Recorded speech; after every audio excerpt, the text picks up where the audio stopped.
Shalom saudara, selamat pagi. Saudara, ketika Yesus akan ditangkap, dia berdoa kepada Bapa dengan begitu sungguh-sungguh. Dia berdoa dengan keseriusan. Saya yakin dan percaya seberat apapun persoalan yang kita hadapi, kita tidak pernah berdoa lebih serius daripada Yesus ketika dia berdoa di malam itu. Karena firman Tuhan berkata, peluh yang keluar dari badan Yesus itu seperti titik-titik darah. Kalau dibayangkan hari ini, pernahkah kita berdoa, saking sungguh-sungguhnya kita berdoa, sampai air yang keluar dari badan kita, ya, keringat yang keluar, itu seperti titik-titik darah, saudara.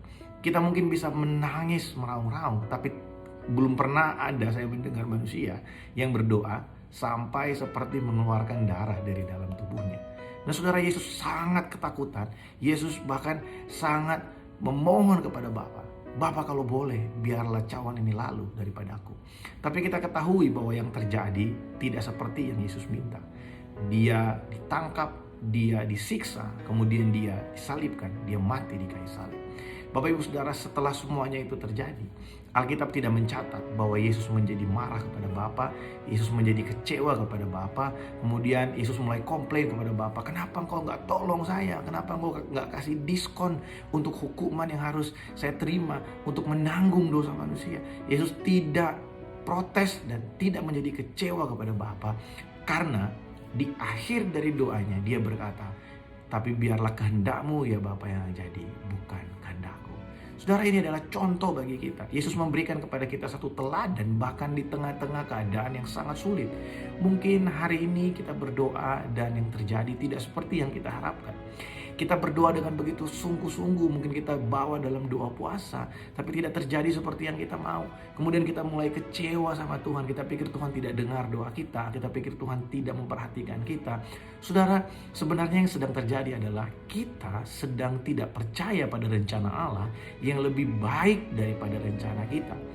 Yesus percaya betul bahwa sekalipun dia harus melewati penderitaan yang berat, yang sangat menyakitkan, tapi dia juga percaya bahwa Bapa sudah mempersiapkan rencana yang terbaik, bahkan rencana yang membuat kemuliaan bagi nama Allah. Saudara, biarlah kita belajar dari pribadi Yesus ketika kita berdoa dan tidak terjadi seperti yang kita mau, tidak terjadi seperti yang kita doakan. Mari kita lihat rencana Allah yang lebih besar dari apa yang kita pikirkan baik.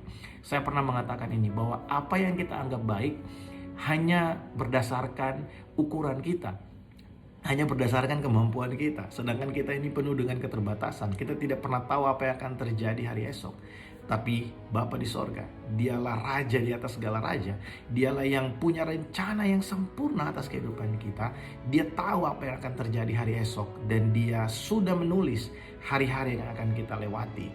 Untuk kita bisa terus hidup dalam rencana Allah, kita perlu untuk menyerahkan kehidupan kita, kita mempercayakan kehidupan kita ke dalam tangan Tuhan.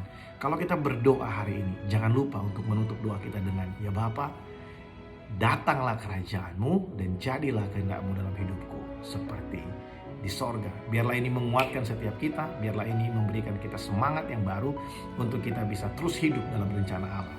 Tuhan Yesus memberkati.